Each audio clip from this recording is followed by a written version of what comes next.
Do you know what really happened to the Library of Alexandria? The Library of Alexandria was one of the greatest libraries of antiquity and is still remembered today as a significant symbol of knowledge. It is highly celebrated for what it represented during its active period and deeply lamented for what was lost when it was destroyed. However, the question remains, what did it represent when active, and what was actually lost during its destruction? And why and by whom was it destroyed? Some say it was Julius Caesar, others claim it was Christians, and yet others suggest Muslims, or perhaps a combination of them all or none. So in this video, let's carefully analyze the issue of the destruction of the Library of Alexandria, examining what historical documents truly reveal and what scholars in the field currently say about this mysterious Egyptian library. The first thing we need to address is the myth that has surrounded the library. Typically, when discussing this library today, the image conveyed is that the Grand Library of Alexandria was the library of antiquity, virtually the sole repository of all the knowledge in the world. At some point, it was allegedly set ablaze by a fanatic, Julius Caesar's troops, or the Christians of Alexandria. Supposedly, due to this destruction, nearly all knowledge of antiquity was lost forever, plunging the world into an era of darkness and obscurantism. While some aspects of this myth are true, the overall idea it conveys is far from reality. To understand this, we must go back to the beginning, exploring how it originated and what the Library of Alexandria truly represented historically. Alexandria and this story begin with Alexander, the founder of the city of Alexandria. As the name suggests, around 334 BC, Alexander the Great initiates a series of military campaigns, expanding his empire from Macedonia in northern Greece to India. In the midst of these conquests, he captures Egypt and establishes the city of Alexandria, right where the Nile River meets the Mediterranean Sea. Due to this strategic location, Alexandria becomes one of the primary port cities in Alexander's empire, and consequently, one of the wealthiest cities in the ancient world. When Alexander dies in 323 BC, his empire is divided among his leading generals, and the region of Egypt falls to Ptolemy. He becomes the first in a long dynasty of rulers with Greek cultural influence who will govern the region. It is precisely these early Ptolemies who will establish the Library of Alexandria. In fact, they establish it in a temple near the Grand Port of Alexandria, a temple dedicated to the Muses, the Greek goddesses representing the arts, literature, and sciences. This temple, named the Museum after the Muses, will house a collection of books, forming a library that will become known as the Great Library of Alexandria. Originally, therefore, the Great Library of Alexandria was the library of a temple, which was quite common in the ancient world. Generally, books were read, copied, and stored primarily within temples. This practice was already established in Egyptian temples before Ptolemy, and it continued during the Greek rule. However, this museum library was truly exceptional. It wasn't just any temple library, thanks to the incalculable wealth of Alexandria and the Ptolemies' desire to establish themselves globally as wise and powerful rulers. The amount of resources invested in this library was truly enormous. Ancient sources differ on the exact number of books it contained. Some mention 40,000, while others claim 700,000. Nevertheless, all agree that the library was well above average in its vast collection. Moreover, it wasn't just the quantity of books that was impressive, but also the diversity of their origins. The library housed texts from Egypt, Ethiopia, Babylon, Latin works, Phoenician writings, Persian manuscripts, Indian documents, and of course, Greek texts. Even the Hebrew Bible was translated into Greek in this context, resulting in the version known as the Septuagint, which would later become a significant Bible in the history of Christianity. The reputation of the library, in terms of containing all the knowledge of the world, was so immense in antiquity that there was even a story suggesting that every ship arriving at the ports of Alexandria was required to surrender all the books it carried so that they could be copied in the library. After the copying process, the duplicates were returned to the ships. and the library retained the originals. It's a fascinating tale, but it first appears around 500 years after the destruction of the library, so its reliability is somewhat questionable. Up to this point, this narrative isn't much different from the myth, and there's yet another aspect that holds true and is also present in the myth. In addition to the various books from different regions, the Library of Alexandria also generated a significant amount of original knowledge. The Ptolemies funded scholars from various places to work in the museum, forming a strong intellectual community. Some notable figures from this community included Euclid, often called the father of geometry, Archimedes, a widely known inventor, Eratosthenes, renowned for calculating the Earth's circumference and the distance from the Earth to the Moon with remarkable precision, and Aristarchus, who proposed a heliocentric astronomical model almost 2,000 years before Copernicus and Galileo. Indeed, the Temple of the Muses, the museum, and its library, the Great Library of Alexandria, were crucial centers for the concentration of knowledge in antiquity, and it had everything to continue being so. However, as we know, at some point they ended up ceasing to exist. And how did that happen? Who was to blame for it? Well, the prime suspect in the story of the destruction of the Library of Alexandria, the culprit would be none other than Julius Caesar. In the year 48 BCE, Caesar ordered his troops to set fire to some Egyptian fleets that were there in the great port of Alexandria, in the context of his conflict with Pompey, who had sought refuge in Egypt. According to some ancient sources, this fleet fire spread throughout the city and reached several buildings in Alexandria. According to Plutarch, more specifically, the great collection of books in Alexandria was burned precisely in this episode. After him, various other authors, such as Paul, Gellius, and Ammianus Marcellinus, also repeat this story. The issue is that the idea that the Library of Alexandria was completely destroyed during Caesar's time has several problems. The first is that Plutarch, who is the first to claim that the Library of Alexandria burned due to Julius Caesar's attack, wrote this more than 100 years after the event. And the authors who were writing during the event, or at least during the period when the event would have occurred, don't mention anything about the library or even the museum being destroyed on that occasion. And that is indeed what most historians conclude today. The peak of the Library of Alexandria was during the reigns of Ptolemy II and Ptolemy III. After that, due to a series of external and internal crises, the economy and politics of Alexandria declined. Institutions that directly depended on royal funding, such as temples and libraries, eventually entered a period of decline. Additionally, in the 3rd century after Christ, the museum itself completely disappears from sources, or at least all sources that mention it afterwards refer to it as a distant past. Now, if this is true, and it is true, how could Christians have burned the Library of Alexandria in 381 AD, that is, in the 4th century, as some versions claim? So, in reality, the worst is impossible, because when people talk about the Library of Alexandria, including when some ancient sources mention the Library of Alexandria, it can mean two different things: the Library of the Temple of the Muses, the museum, which Christians couldn't have burned in the 4th century because it no longer existed, or the library of another temple, the Serapeum, the temple of the god Serapis, which indeed had to be burned in the 4th century.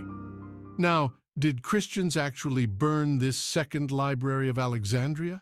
Christianity begins to spread to Egypt as early as the 1st century and gradually grows, especially in the northern part of Egypt where Alexandria was located.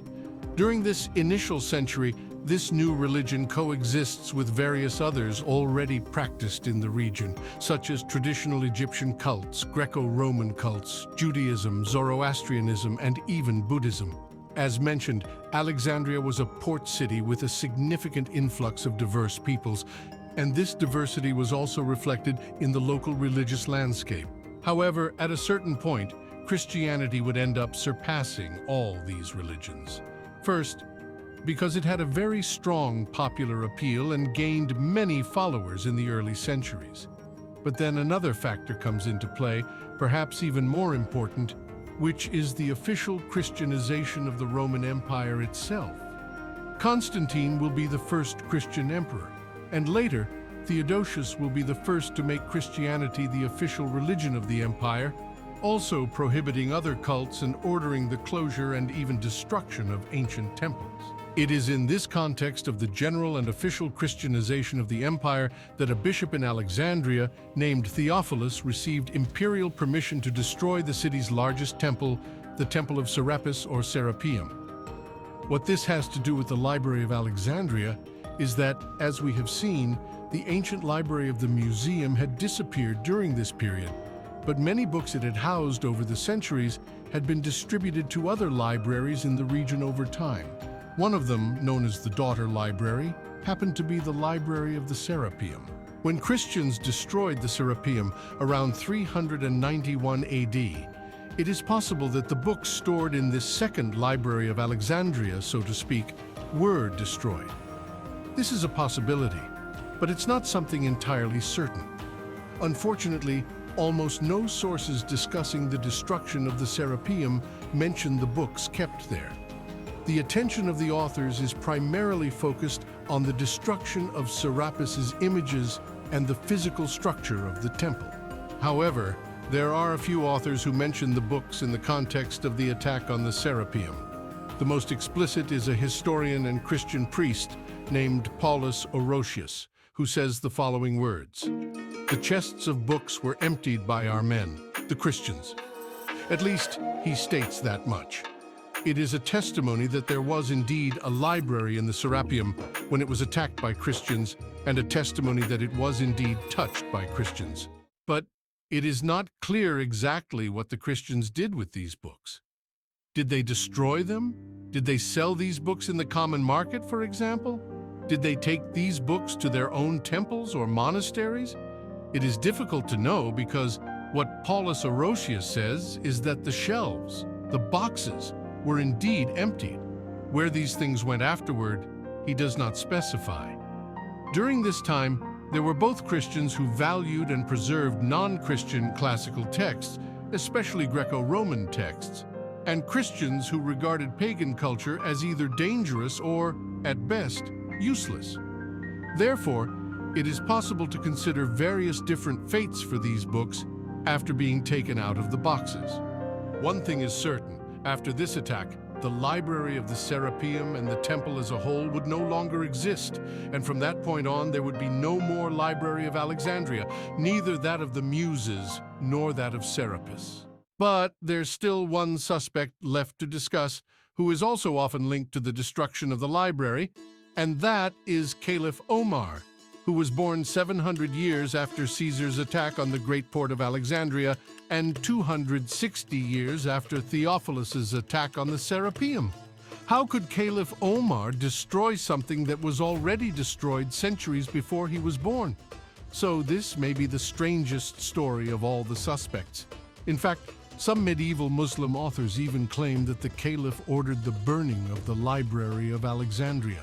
One of these sources states that when Egypt was conquered by the Caliphate around the year 640, the general who led the conquest saw the great library and asked the Caliph what to do with those books. The Caliph allegedly responded as follows: "Regarding the books you mention, if there is anything in them that is in accordance with the Book of God, the Quran, then it is already there and not needed. If what is in those books contradicts the Book of God, then there is no need for them and you can proceed to destroy them." Following this response, the library would have been completely emptied, and the books would have been burned to heat bathhouses in the region. There were reportedly so many books that they served as fuel for this water heating purpose for over 6 months. Now, this story actually makes sense. First, as we have seen, the great libraries of Alexandria had already been destroyed. But what if a large library had emerged there later? The problem is that we have no sources from this period, neither Christian, Islamic, nor any other, that say anything about it. Moreover, the sources that claim Caliph Omar destroyed the Library of Alexandria all date more than 500 years after the event. The first of these is from the 12th century, and curiously, a source from the 14th century, presents exactly the same story with the exact same response from Caliph Omar. But the story it tells is about the destruction of a library in Persia. The most likely scenario is that this story of a great library from the past, containing an incalculable amount of knowledge from all over the world and tragically destroyed, that was lost forever, was a tale circulating since antiquity and indeed had a real basis in the stories of the libraries of Alexandria. Muslim authors were aware of this story, and at some point it became connected to the story of Caliph Omar and the Omar Caliphate due to political and theological issues specific to the 12th century onwards. These stories reveal much more about the context in which they were written from the 12th century onwards than about the events supposedly happening in the 7th century, the destruction of the library by the Caliph. In summary, it is highly unlikely that Caliph Omar had anything to do with the end of the Great Library of Alexandria. It is uncertain whether Christians actually burned the books of the Great Library, and the impact of Caesar's attack on this whole story is also uncertain. In fact, according to most historians today, the most likely culprit for the end of the Library of Alexandria is none of these three, but rather a fourth suspect. Or rather, not exactly a suspect, but an effect that one of the leading experts in this field, historian Roger Bagnall, calls a slow burn. The slow burn in this context is nothing more than the tendency for the material support of writing, papyrus, paper, and parchment to deteriorate over time. Under ideal conditions, papyrus can last for hundreds of years, but the Mediterranean climate of Alexandria and the constant use of these texts by local scholars, passing them from hand to hand all of the time exposed, are far from ideal conditions for the centuries-long preservation of these materials. For these texts to survive the test of time, they need to be constantly reproduced, copied, new copies need to be made, and this requires time, money, and an interest in investing that time and money in this specific activity. Once there is no longer a community interested, or with the time and resources to copy these texts, the tendency is that, in the end, they will disintegrate and be lost forever. That was the sad fate of the overwhelming majority of books produced throughout history, and it was probably the fate of the books from the Library of Alexandria. When the initial support from the Ptolemies ended, the community of scholars there, the library, dispersed again to where there was more encouragement.